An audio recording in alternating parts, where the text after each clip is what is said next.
Hello, good evening, and welcome back. In an attempt to draw attention to things that would otherwise be going under the radar, we have another domestic story about what happens when a feminist going for female supremacy, or at the very least female empowerment, comes up against people pushing trans rights instead and saying that, well, biological sex just doesn't exist and you can choose to be whatever you want to be. So what happens, of course, when that feminist sees that her beloved privileges might be taken away? Because bear in mind, this is what the trans are saying, that because you could choose to be whatever you want, the issue that the feminists have with it is, well, hang on a minute. The issue that I have with their message is that means everybody could be treated equally, which means my special privileges are gone. So we disagree with it for different reasons. And of course she's worried that her protected group of the women's won't be the most marginalised group, as in they will not have the biggest victimhood status, and it will be lost out to somebody else, because she knows that being a victim is currency, and you can do things if you can paint yourself as a victim, and you can garner special quotas and privileges, of course, by apparently being a victim, and she's concerned about losing that. Other than that, I'm sure we have quite a bit to agree on. So, what exactly happened? Well, philosophy professor vows not to be silenced after 600 academics said she should be barred from her OBE due to transphobia, and says critics want to stop her talking about Stonewall's grip on every major institution in the UK. Which they do. I mean, they explicitly state that they don't, but they do, because it's at the end of the article. But if we just go down to the letter in question, which it's all about, is that they explicitly state we do not say Stock should not be permitted to say the things she does. We believe in the principles of academic freedom and know that objecting to someone being lauded or honoured for the speech simply does not conflict with those principles. So, yeah, you can say whatever you want, just don't expect to be honoured for it. Sounds reasonable.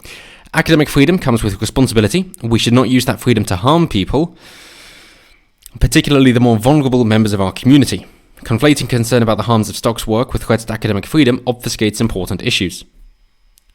Yeah, so what they're essentially saying is, we're going to decide what is harm and what isn't, because we can all agree that harm is bad, so let's just push the narrative of minimizing harm and, in fact, not having any harm if we can help it. And so when we point out somebody as being harmful, we should, of course, stop them, obviously, because harm is bad, which we can all agree with, of course.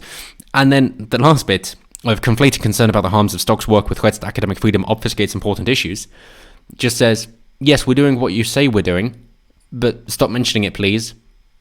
Thank you. Yeah, don't pour your ire at us. You're correct, but there's something else more important. So just leave us alone for a bit. Let's team up for a bigger threat, even though we know that we're wrong. That is what they're saying. So, Kathleen Stock, given OBE for services to higher education and New Year Honours Professor, argued against possible changes to Gender Recognition Act in 2018 from 2004. Stock argued against self-identification to establish legal gender identity, and 600 academics have signed letters saying they're dismayed at the OBE decision. Well, I think we're getting too hung up about gender. I think the easiest way would be just to ignore it. Just not mention gender. It just doesn't matter. It's only been around since the 60s, 70s. Basically, it's quite a new term, because for the majority of human history, it just was not necessary. So we can just use sex instead. If gender is a social construct, it's pretty bloody useless. So then let's ignore gender and just use sex. And, somebody wishes to identify a certain way, good for them. But maybe that isn't necessary on legal documents. You know, there is a reason why, for legal documents, they want your full name and not a nickname. Yeah, how often do you identify as your full name? You don't. Would you like people to use your full name all the time? No. Chances are there's probably a shorter name, maybe just your first name, or even a nickname which you prefer to your full legal name. And that is how you identify. It's basically the same thing. In fact, it is the same thing. But if people need to identify you, then it's important to be factually accurate about it. And of course, for the trans people in question, it is important to know which sex they are for particular cancers, for example, prostate or breast. Or if things are hereditary illnesses within families, but they only affect males or females, surely you'd like to know if you're at risk. That nature can be annoying, and we can overcome nature quite often. However, there are still some things that we have yet to beat, and this is one of those things. But that isn't Dr. Kathleen Stock's focus. Instead, it is about the women, if you will, saying that there have been various things, including it got issues such as single-sex spaces, as in female-only spaces. Don't be thinking that there are men-only spaces. So, bathrooms. Oh, brilliant. I mean, they're being eroded as well. But do you really think of that as a male-only space? Yeah, that's where we go and socialise with our dicks out. Great. Healthcare scandal around trans-identified children. Yes, Tavistock Clinic is an example of that. And male sex offenders being placed in women's prisons. Yes, because they ask to be transferred because they identify as a female. And she also goes on to mention things like rugby, or if you prefer, you can mention MMA, that she added her typical apply to the group who've politically captured every major institution in the UK, including universities, is currently running a campaign to support males who self-identify as women playing rugby, thereby exposing fellow female players to potential neck-breaking and death. Yes, men and women are different. There are clear biological differences. The most obvious essence of the biological dimorphism is in build. Grip strength is also a very cut and dry one, but isn't so obvious, really, if you just look at somebody. But her letter goes on to say, they pretend any discussion whatsoever of violence against women, this is from Dr. Kathleen Stock, they pretend any discussion whatsoever of violence against women and what policies we should have about women-only spaces in response can only imply one thing. All trans women are violent. Of course, most are not, and this is not the implication. They want to shut me up about the fact that across the UK, the norms governing single-sex spaces and resources are being steadily eroded via stealth policies in favour of self-identification, as if this wasn't an important matter for public discussion. They want me to stop talking about emerging scandal of healthcare of trans-identified children, as indicated starkly in the recent Kirabel legal decision, taken on by a brave detransitioner, of which there are increasingly many. They don't want me to talk about that either. And when it comes to detransitioning, you've also should be aware that there are many instances, and it is significantly documented enough now, of course, people wishing to transition and therefore being quite suicidal. And they have quite a high suicide rate in comparison with the rest of the population. So then they transition. And the suicide rate doesn't change. It doesn't.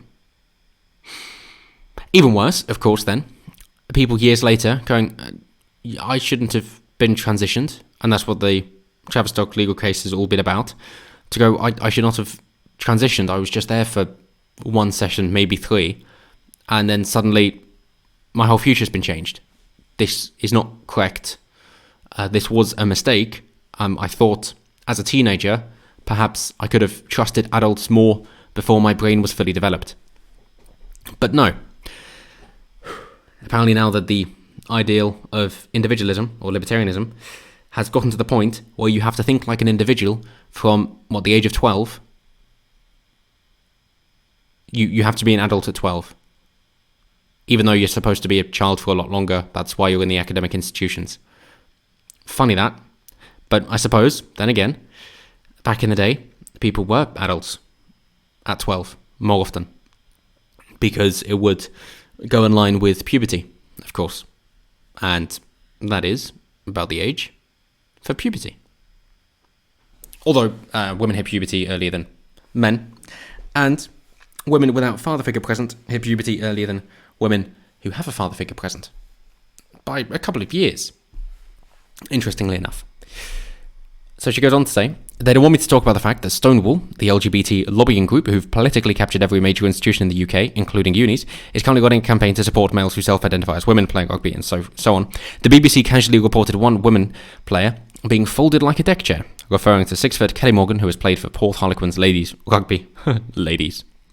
Or they don't want me to talk about the fact that via policies from the Crown Prosecution Service, another Stonewall diversity champion, victims are forced to use the preferred pronouns of their attackers in court, even where a conviction is forthcoming. I think that's taking respect a bit far, really.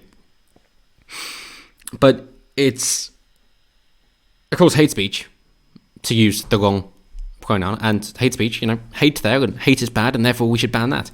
It's always language games. It is all the same and will continue to be so. So the best way is, if you can't capitalize on it and make it something else, is instead to just not use those words that they wish to force you to use and use something else instead.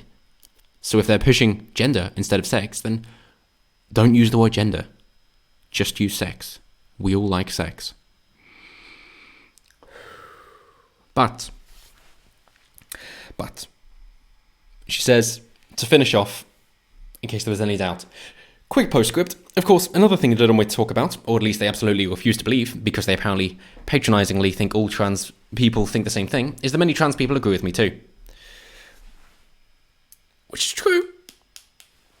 And I think that's the worst thing that the left hate. That obviously the straight white man is the epitome of evil. Obviously. However, you can find people even worse, in a way, who are black but conservative, who are gay but conservative, Jewish but conservative, or female conservatives. That these are, of course, the race traitors, or they've got internalized misogyny. This kind of thing, this self-hatred, apparently, because the left just can't understand that somebody would be able to think for themselves. And that's what this really comes down to. So, yes, Dr. Kathleen Stock, I suppose this makes strange bedfellows, but we're with you on the freedom side of things. And maybe you should have considered this when your own political ideology was always destined to end up at this point. Maybe take a step back, have a bigger overview, and instead of trying to break people down on these groups and having special rights and privileges for particular people and throwing in the victim card all the time, maybe consider people more as individuals instead of forcing people to do things and give you things. But hey, that's it for me. So as always, let me know what you guys think down below. Always intrigued to hear what you guys have to say. And until next time, have a good one.